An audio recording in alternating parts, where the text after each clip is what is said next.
28 फरवरी 2012 की वह रात जब ऑस्ट्रेलिया होबार्ट के इस मैदान पर पूरी दुनिया ने महज 23 साल के एक लड़के को एक महान खिलाड़ी के रूप में बदलते हुए देखा था। I don't think any other player could do that. He's a great performer. Fantastic. Leadership. Impatient. Genius. All-round. Champion. Greatest batsman in the world today. यह कोई सामान्य रात नहीं थी, बल्कि भारतीय क्रिकेट के लिए यह एक ऐसी रात थी जब एक पीढ़ी बदलने वाली प्रतिभा का जन्म हुआ था। भारत के सामने 321 रनों का एक विशाल सा लक्ष्य था और यह लक्ष्य भारत को सिर्फ 40 ओवरों में हासिल करना था। हवा में नमी थी, लेकिन मैदान पर माहौल धधकती आग की तरह जल रहा था, क्योंकि सिर्फ 40 ओवरों में 321 रनों के इस विशाल लक्ष्य की सुरक्षा कर रहा था एशिया का सबसे खतरनाक आक्रमण श्रीलंका। और लंका के गेंदबाजी की कमान थी उस गेंदबाज के हाथ में जो अपने सुनहरे लंबे बालों को हवा में लहराते हुए मैदान में उतरता था, और उसकी गेंदों को तो छोड़िए, सिर्फ उसके एक्शन से दर्शकों की धड़कनें बैठ जाया करती थी। उसके हाथ में गेंद मानो किसी चाबुक की तरह होती थी जो बल्लेबाजों के ऊपर गिरती और उनके जेहन में अपने खौफ का निशान छोड़ जाती थी।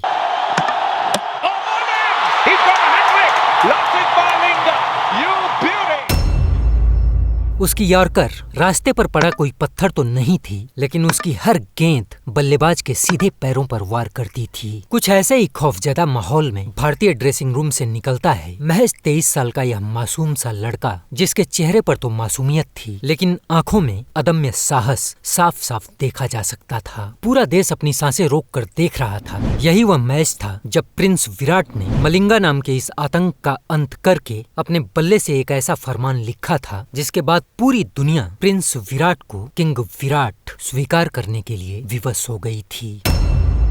साल था 2012, तारीख थी 28 फरवरी। होबार्ट ओवल का यह मैदान था जब सीबी सीरीज यानी कॉमनवेल्थ बैंक के इस त्रिकोणीय सीरीज के इस 11वें मैच में भारत और श्रीलंका एक दूसरे के आमने सामने थे। लंका किसी भी कीमत पर इस मैच को जीतकर भारत को फाइनल से बाहर करना चाहता था, वहीं भारत इस मैच को जीतकर फाइनल की रेस में बने रहना चाहता था। इस हाई वोल्टेज मुकाबले के लिए कप्तान महेंद्र सिंह धोनी और महिला जयवर्धने के बीच हवा में सिक्का उछाला गया और कप्तान महेंद्र सिंह धोनी ने टॉस जीतकर लंका को बल्लेबाजी के लिए आमंत्रित किया। उस दिन कप्तान महेंद्र सिंह धोनी ने टॉस जीतकर लंका को बल्लेबाजी के लिए क्यों आमंत्रित किया था, यह भी इस कहानी का एक हिस्सा है। हम आगे इसका जिक्र करेंगे। खैर, बल्लेबाजी का आमंत्रण पाकर लंका की तरफ से खुद कप्तान महिला जयवर्धने और तिलकरत्ने दिलशान ने लंका की पारी का प्रारंभ किया, और इन दोनों बल्लेबाजों ने भारत के सभी गेंदबाजों के आत्मविश्वास पर हमला शुरू कर दिया। जहीर खान, प्रवीण कुमार और उमेश यादव सबकी गेंदें लंका के बल्लेबाजों के ऊपर बेअसर साबित हो रही थी। लंका के इस प्रहार से भारतीय गेंदबाजों के साथ भारतीय क्रिकेट फैंस भी हताश हो रहे थे।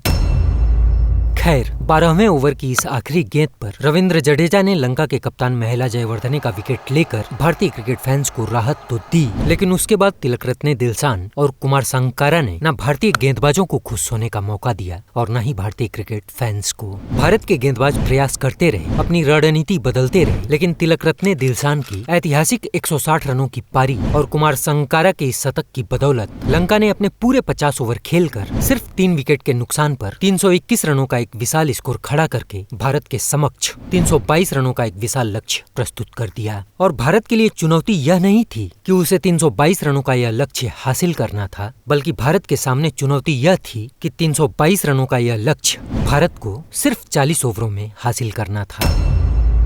इस सीरीज में फाइनल से पहले प्रत्येक टीम को एक दूसरे से 4-4 मैच खेलना था, यानी हर टीम को फाइनल से पहले 8-8 मैच खेलना था, और फिर पॉइंट टेबल के अंकों के हिसाब से शीर्ष पर खड़ी 2 टीमों को फाइनल में प्रवेश करना था। और पॉइंट टेबल का गणित कुछ ऐसा था कि ऑस्ट्रेलिया 19 अंकों के साथ शीर्ष पर खड़ा था, जबकि श्रीलंका 15 अंकों के साथ दूसरे स्थान पर था, और भारत सिर्फ 10 अंक लेकर पॉइंट टेबल में सबसे नीचे दिखाई दे रहा था। यानी भारत के पास फाइनल की रेस में बने रहने के लिए सिर्फ एक ही विकल्प मौजूद था कि भारत लंका के 322 रनों के इस विशाल लक्ष्य को सिर्फ 40 ओवरों में हासिल करे और जीत के 4 अंकों के साथ साथ बोनस का 5वां अंक भी हासिल करे, ताकि भारत के अंक 10 से बढ़कर 15 हो पाते और वह पॉइंट टेबल में लंका के बराबर दूसरे स्थान पर खड़ा होकर फाइनल की रेस में जिंदा रहता। यही कारण था कि कप्तान महेंद्र सिंह धोनी ने टॉस जीतने के बाद लंका को बल्लेबाजी के लिए इसलिए आमंत्रित किया था कि लंका को 250 के आसपास सीमित किया जाए ताकि भारत को एक स्पष्ट लक्ष्य मिल सके। लेकिन लंका के बल्लेबाज भी पॉइंट टेबल की इस अंक गणित को भली भांति समझ रहे थे और यही कारण था कि लंका के बल्लेबाजों ने अपने बल्ले की आतिशबाजी से भारत के सामने एक ऐसा लक्ष्य रखा था जिसे 50 ओवरों में तो हासिल किया जा सकता था, लेकिन सिर्फ 40 ओवरों में इस लक्ष्य को हासिल कर पाना भारत के लिए बेहद मुश्किल चुनौती थी। स्टैंड में बैठे भारतीय दर्शकों के चेहरे खामोश थे। टीवी के सामने बैठी करोड़ों आंखें बिना पलक झपकाए स्कोरबोर्ड को देख रही थी और ड्रेसिंग रूम में तो सन्नाटा ऐसा था कि सुई गिरने की भी आवाज सुनी जा सकती थी। घड़ी की सुइयां चल नहीं रही थी, मानो जैसे वे दौड़ रही थी और भारत की उम्मीदें हर सेकंड के साथ छोटी होती जा रही थी। दूसरी तरफ श्रीलंका के चेहरे पर एक अजीब सी चमक थी। दिलशान और संकारा की पारियों ने उनके खेमे में एक मनोवैज्ञानिक बढ़त बना दी थी। बेंच पर बैठे लंका के हर खिलाड़ी की आंखों में यह भरोसा था कि आज भारत उनकी पकड़ से छूट नहीं पाएगा और लंका के इस विश्वास का जो सबसे बड़ा कारण था वह था लसिथ मलिंगा। ये वो दौर था जब मलिंगा अपने करियर के सर्वश्रेष्ठ दौर से गुजर रहे थे। मलिंगा के आतंक का आलम कुछ ऐसा था कि मलिंगा के मैदान में उतरने से पहले बल्लेबाजों के मन में खौफ उतर जाया करता था। मलिंगा का रनअप, मलिंगा का एक्शन और मलिंगा की यह घातक यॉर्कर जिसके सामने दुनिया का हर बल्लेबाज दम भरने से पहले अपना दम तोड़ देता था। संपूर्ण भारत की संभावना इस बात में ज्यादा थी कि भारत लंका को इतने बड़े अंतर से तो पराजित नहीं कर पाएगा, लेकिन फिर भी भारत के किसी कोने में एक उम्मीद जिंदा थी कि अगर विस्फोटक वीरेंद्र का बल्ला चला और क्रिकेट के भगवान का तांडव हुआ तो 322 रनों के इस लक्ष्य को भारत 40 ओवरों में भी भेद सकता है। लेकिन यह उम्मीद किसी कोने में सिर्फ अपनी आखिरी सांसें गिन रही थी। खैर, विस्फोटक वीरेंद्र और अनुभवी सचिन ने भारतीय पारी का प्रारंभ किया और इन दोनों बल्लेबाजों ने भारत को एक बेहद शानदार शुरुआत दी। सिर्फ 5 ओवर की समाप्ति तक 9.60 की औसत से इन दोनों बल्लेबाजों ने अपने वतन के लिए कुल 48 रन लंका के गेंदबाजों से छीन लिए। एक तरफ जहां वीरेंद्र सहवाग अपने बेबाक अंदाज में दिखाई दे रहे थे, वहीं दूसरी तरफ सचिन तेंदुलकर गैप्स को चीरते हुए भारत के लिए रन इकट्ठा कर रहे थे और भारत की इस शुरुआत को देखकर भारतीय क्रिकेट फैंस की उम्मीदें अब जिंदा होने लगी थी। लेकिन 7वें ओवर में महरूफ की इस दूसरी गेंद ने भारत को मुश्किल में डाल दिया। महरूफ की इस शॉर्ट गेंद को सहवाग ने मिड ऑन के ऊपर से खेलने की कोशिश की, लेकिन गेंद बल्ले का ऊपरी किनारा लेकर तिलक रत्ने दिलशान के हाथों में कैद हो गई। विस्फोटक वीरेंद्र ने मात्र 16 गेंदों में 30 रनों की एक आतिशी पारी तो जरूर खेली थी, लेकिन वीरेंद्र सहवाग के इस विकेट के साथ भारत की उम्मीदें भी धुंधली हो गई थी, क्योंकि इस लक्ष्य को हासिल करने के लिए सचिन के साथ वीरेंद्र सहवाग का मैदान पर रहना बेहद जरूरी था। लेकिन अफसोस कि वीरेंद्र सहवाग भारत का साथ छोड़ चुके थे।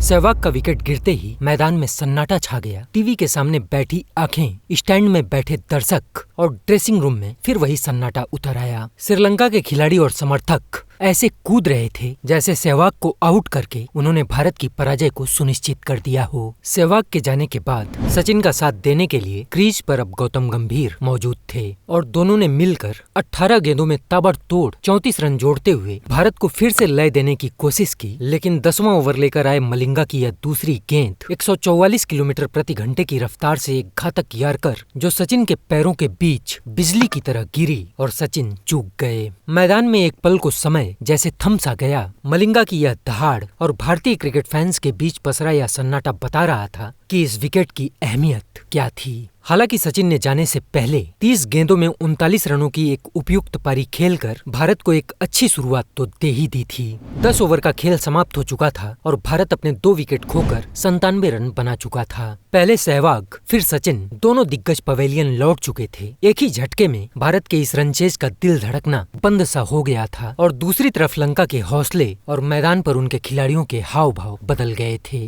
अब उन्हें पूरा यकीन था कि अब यह मैच उनकी पकड़ से फिसल नहीं सकता है। 2011 विश्व कप के फाइनल की वह हार अभी भी लंका के जख्मों में ताजा थी। वही मलाल और उस हार की टीस आज उनके हौसलों में आग बनकर उतर आई थी। यही कारण था कि उनके लिए आज यह मैच सिर्फ एक जीत नहीं बल्कि उस कड़वी याद का हिसाब भी था और वे भारत को झुकाने के लिए बेताब नजर आ रहे थे।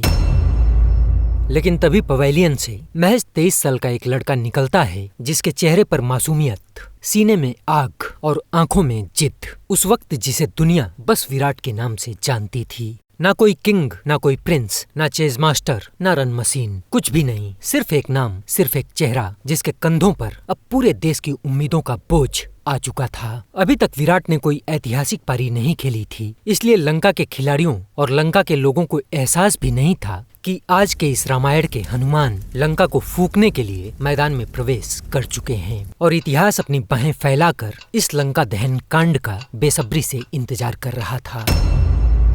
खैर, सहवाग और सचिन के जाने के बाद अब गौतम गंभीर और भारत के युवा विराट ने भारतीय पारी को आगे बढ़ाया और भारत की पारी जैसे एकदम धीमी सी पड़ गई। 15 ओवर का खेल खत्म हो चुका था और यह दोनों बल्लेबाज मिलकर 30 गेंदों में महज 18 रन ही जोड़ पाए थे। जब तक सहवाग और सचिन क्रीज पर थे तब तक स्कोर बोर्ड 10 रन प्रति ओवर की रफ्तार से भाग रहा था, लेकिन उनके आउट होते ही अगले 5 ओवरों में भारत की रफ्तार गिरकर सिर्फ 4 रन प्रति ओवर पर आ गई थी। रन रेट की यह गिरावट स्टैंड में बैठी भीड़ के चेहरों पर साफ महसूस होने लगी थी। गेंदबाज डॉट डालते, फील्डर रनों को रोकते और स्टैंड में भारतीय क्रिकेट फैंस की सांसें अटक जाती और बीच मैदान में खड़ा भारत का यह विराट, जिसके लिए संपूर्ण भारत के मन में उत्सुकता कम और संशय ज्यादा था। स्कोरबोर्ड पर बढ़ता हुआ आवश्यक रन रेट अब विराट की आंखों में सीधा उतर रहा था और 17वें ओवर में परेरा की इस दूसरी गेंद पर विराट ने अपने बल्ले का मुंह खोला। गेंद हवा को चीरती हुई बाउंड्री की रस्सी को पार कर गई। गंभीर ने विराट की तरफ देखा और दोनों की आंखों में एक ही संदेश था कि समय को अब समय के हिसाब से समय रहते हुए बदलना पड़ेगा। इसके बाद हर ओवर में सिंगल्स डबल्स के साथ बाउंड्री की आवाजें लौटने लगी। हर रन और बाउंड्री के साथ रन रेट की गिरती हुई लकीर अब ऊपर चढ़ने लगी थी और 18वें ओवर में एंजेलो मैथ्यूज की यह दूसरी गेंद धीमी ऑफ कटर गेंद और विराट ने हल्की सी चहलकदमी की, पिच के बाहर कदम रखा और लॉन्ग ऑफ के ऊपर से गेंद को 6 रनों के लिए बाउंड्री के पार भेज दिया और इस छक्के के साथ मैदान का माहौल बदल गया। ड्रेसिंग रूम में मुट्ठियां भीज गई। स्टैंड में बैठे लोग एक बार फिर खड़े हुए और लंका की सधी हुई फील्डिंग में एक हल्की सी बेचैनी दौड़ गई। 20 ओवर समाप्त हो चुके थे और भारत के स्कोरबोर्ड पर 160 रन चमकने लगे थे। 35 गेंदों में विराट 40 पर पहुंच चुके थे। इतनी सहजता, इतनी खामोशी से कि लंका को पता भी नहीं चला था कि उनका दहन कांड प्रारंभ हो चुका है। 23वें ओवर की पहली गेंद को विराट ने बिना किसी हड़बड़ाहट के अपनी कलाइयों की नर्म झिलमिलाहट के साथ गेंद को स्क्वायर लेग की तरफ फ्लिक किया और यह 2 रन लेकर इस सीबी सीरीज में अपना तीसरा अर्धशतक पूरा किया। लेकिन 28वें ओवर की यह तीसरी गेंद एक हल्की सी गलतफहमी और एक पल की देर और गौतम गंभीर रन आउट हो गए और गौतम का यह रन आउट भारत को अखर गया, क्योंकि एक छोर को संभालकर गौतम ने भारत की विपत्तियों को अब तक रोक रखा था और 64 गेंदों पर बनी गौतम की यह 63 रनों की पारी विराट की इस ऐतिहासिक पारी के साथ हमेशा याद की जाती है, क्योंकि गौतम उस दिन भारत के लिए उस दीवार की तरह खड़े थे जिस दीवार ने भारत को शुरुआती तूफानों से बचा रखा था, ताकि दूसरे छोर पर खड़ा भारत का यह युवा विराट अपना इतिहास लिख सके। और गौतम के जाने के बाद मैदान में खड़े थे भारत के क्लच प्लेयर सुरेश रैना, वही रैना जिसने लक्ष्य का पीछा करते समय हमेशा अपनी अहमियत को साबित किया है। 29 ओवरों का खेल समाप्त हो चुका था। अब भारत को बोनस पॉइंट के साथ इस मैच को जीतने के लिए 66 गेंदों में 107 रनों की जरूरत थी और तभी कप्तान महिला जयवर्धने ने इस मैच और मैदान की दिशा बदलने का निर्णय लिया और 30वें ओवर के लिए गेंद अपने ब्रह्मास्त्र भय सम्राट यार्कर किंग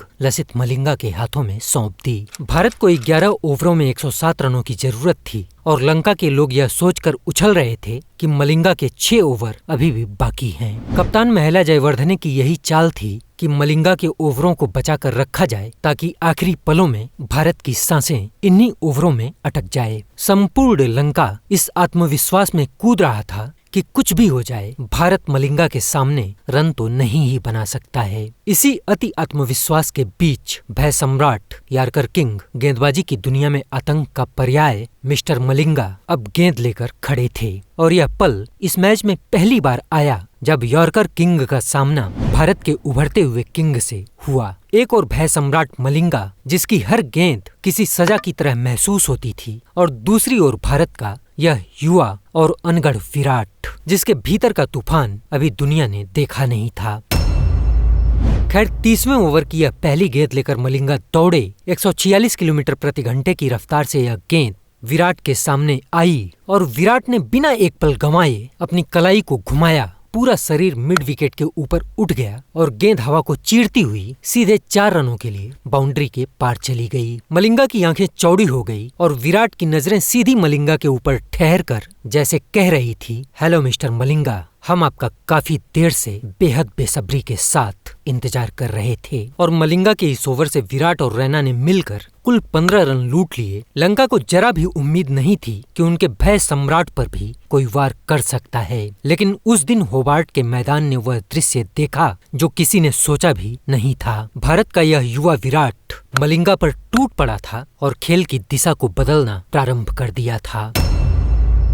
अब भारत को 10 ओवरों में 91 रनों की जरूरत थी और 31वां ओवर लेकर आए नुआन कुलासेकरा के इस ओवर में विराट ने बैक टू बैक 4 चौके लगाकर कुलासेकरा के इस ओवर से कुल 18 रन छीन लिए। कमेंट्री बॉक्स में बैठे कमेंटेटरों की तालियां और उनके शब्द सब कुछ बयां कर रहे थे। माइक पर बस विराट के सम्मान में नए नए शब्द गढ़े जा रहे थे। पूरा कमेंट्री पैनल हैरान था। वे सोच रहे थे कि गेंद की इतनी रफ्तार और इतनी खतरनाक लाइन पर आकर भी कोई इतनी खूबसूरती के साथ कैसे खेल सकता है। 34 ओवरों का खेल खत्म हो चुका था और भारत के स्कोरबोर्ड पर 3 विकेट के नुकसान पर 280 रन चमकने लगे थे। भारत को अभी भी यह मैच बोनस पॉइंट के साथ जीतने के लिए 36 गेंदों में 42 रनों की जरूरत थी और पारी का 35वां ओवर लेकर भय सम्राट मिस्टर मलिंगा एक बार फिर भारत के युवा विराट के सामने खड़े थे। और मलिंगा के इस ओवर की पहली ही गेंद पर विराट ने यह 2 रन लेकर अपना शतक पूरा किया।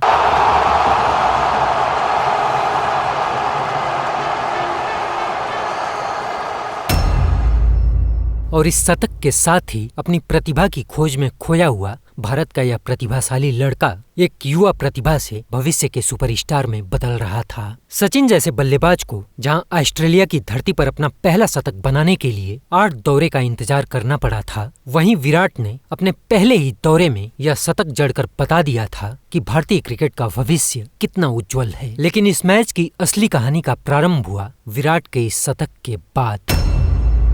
अपने इस ओवर की दूसरी गेंद लेकर मलिंगा उसी रफ्तार और उसी धार के साथ दौड़े और विराट ने अपनी कलाइयों को मोड़ा और गेंद को आसमान में उछाल दिया और बल्ले पर लगते ही गेंद जैसे कह उठी, मुझे इस मैदान में नहीं रहना है। और गेंद हवा को चीरती हुई 6 रनों के लिए दर्शकों के बीच जा गिरी। भीड़ का शोर, कमेंट्री बॉक्स की चीखें और मलिंगा के चेहरे पर पहली बार बेबसी की झलक साफ साफ दिखाई दे रही थी। कमेंट्री बॉक्स में उपस्थित टोनी ग्रेग, इयान हीली और मार्क टेलर जैसे पूर्व महान खिलाड़ियों की सराहना से आप अंदाजा लगा सकते हैं कि विराट के बल्ले से निकला यह कितना उत्कृष्ट शॉट था। इस शॉट को एक बार फिर से गौर से देखिए। अगर आपको यह दृश्य देखकर कुछ याद नहीं आ रहा है तो यकीनन आपने 2022 T20 विश्व कप का मेलबर्न के मैदान में खेला गया भारत बनाम पाकिस्तान का वह मैच नहीं देखा होगा, जब भारत को सिर्फ 8 गेंदों में 28 रनों की जरूरत थी और विराट ने ठीक ऐसे ही अपनी कलाइयों की जादूगरी से पाकिस्तानी रफ्तार के सौदागर रऊफ के अहंकार को ध्वस्त कर दिया था। यहाँ भी विराट का वही अंदाज, वही ठहराव और ठीक वैसा ही वार, मानो 2 अलग अलग परिस्थितियां और 2 अलग अलग मैदान एक ही कहानी के साक्षी थे। एक तरफ मलिंगा जैसा घातक गेंदबाज जो उस समय अपने करियर के चरम पर खड़ा था, जिसकी गेंदों के सामने बड़े बड़े दिग्गज झुक जाते थे। दूसरी तरफ भारत का यह 23 साल का युवा विराट इतना बेखौफ, इतना सहज कि मलिंगा जैसे घातक गेंदबाज को भी बिल्कुल बच्चों की तरह खेल रहा था। यह नजारा खुद बता रहा था कि भारत का यह युवा सिर्फ एक खिलाड़ी नहीं बल्कि कुछ स्पेशल है, जिसके भीतर इतिहास लिखने की आग भरी हुई है। खैर, मलिंगा अपने इस ओवर की यह तीसरी गेंद लेकर दौड़े। गेंद ऑफ स्टंप के बाहर गिरी। विराट ने हल्का सा कदमों का मूवमेंट किया और गेंद को कवर और मिड ऑफ के बीच से ऐसे चीर दिया जैसे बिजली बादलों को चीरती है और गेंद घास को चूमती हुई 4 रनों के लिए बाउंड्री के पार निकल गई और मलिंगा अपनी आंखों को बस सिकोड़ते रह गए। और अंततः मलिंगा ने अपने इस ओवर की चौथी गेंद से आखिरकार विराट पर प्रहार करने की ठानी। गेंद लगभग एक परफेक्ट यॉर्कर विराट के पैरों की उंगलियों को घायल करने का इरादा लेकर लगभग 146 किलोमीटर प्रति घंटे की रफ्तार से विराट की तरफ आई, लेकिन विराट ने बिना एक पल सोचे बल्ले को हल्का सा घुमाया और गेंद को फाइन लेग की दिशा में ऐसे मोड़ा जैसे हवा के बहाव को बदल दिया हो। 4 रनों के लिए बाउंड्री को पार कर गई। इससे पहले मलिंगा की ऐसी धज्जियां कभी नहीं उड़ी थी जैसी आज उड़ाई जा रही थी, जिसके नाम से बल्लेबाजों के पसीने छूट जाते थे, जिसकी यॉर्कर को दुनिया ब्रह्मास्त्र के नाम से जानती थी। आज वही मलिंगा भारत के इस युवा विराट के सामने बेबस सा नजर आ रहा था।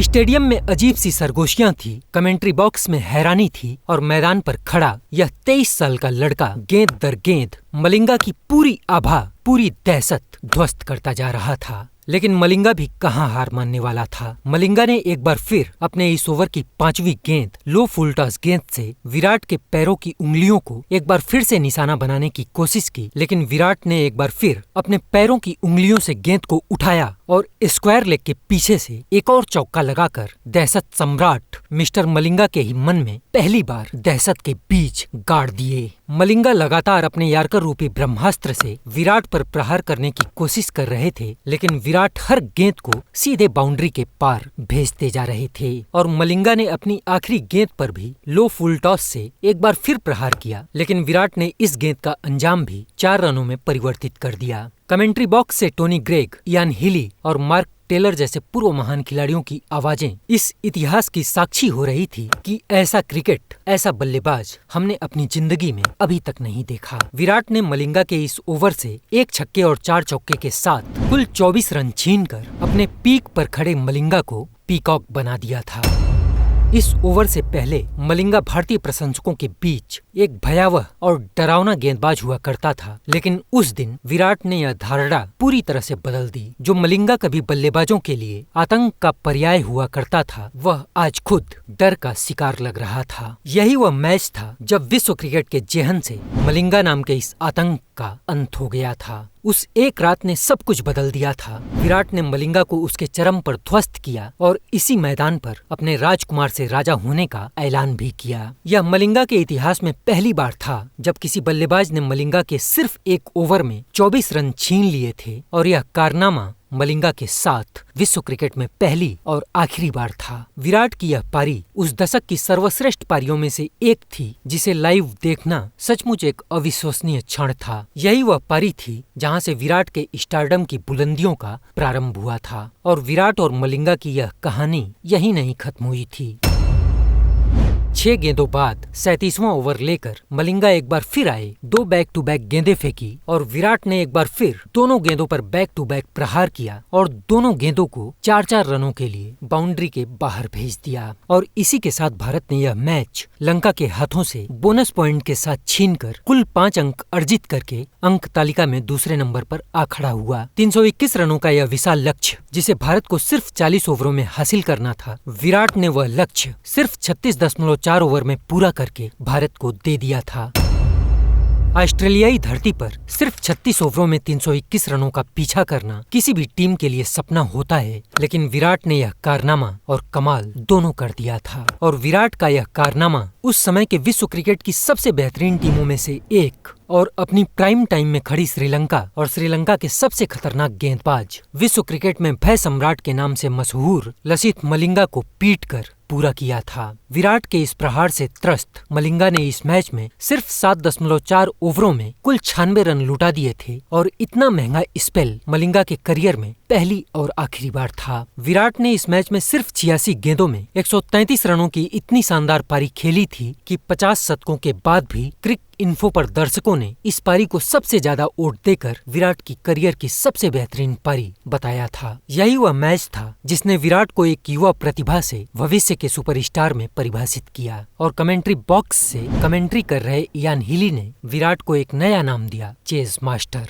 और कमेंट्री बॉक्स में बैठे कमेंटेटर और पूर्व महान खिलाड़ी टोनी ग्रेग ने कहा था कि यह कोहली की सबसे महानतम कृति है और शायद भविष्य में भी रहेगी। और टोनी ग्रेग के यह शब्द भविष्य में बिल्कुल सच साबित हुए, क्योंकि क्रिक इन्फो पर दर्शकों ने विराट की इस पारी को सबसे ज्यादा वोट किया है। विराट की उम्र उस समय सिर्फ 23 साल की थी। इस उम्र में जहां लड़के पबजी खेलते हैं, व्हाट्सएप पर चैट करते हैं, अपनी जीएफ की डीपी को जूम करते हैं और बिना वजह सोशल मीडिया पर रील्स बनाकर लाइक्स और कमेंट की तलाश में रहते हैं। वहीं विराट ने सिर्फ 36.4 ओवरों में 321 रनों के इस विशाल लक्ष्य को हासिल किया था। क्रिकेट के लिए यह विराट का प्यार और पागलपन दोनों को बयां करता है। और इस पारी को सबसे खास बनाने वाली बात यह थी कि यह टोनी ग्रेग की बतौर कमेंटेटर भारत के लिए आखिरी कमेंट्री थी। इसी साल उनका निधन हो गया था और टोनी ग्रेग की इस आवाज में विराट की यह पारी वाकई सनसनीखेज थी।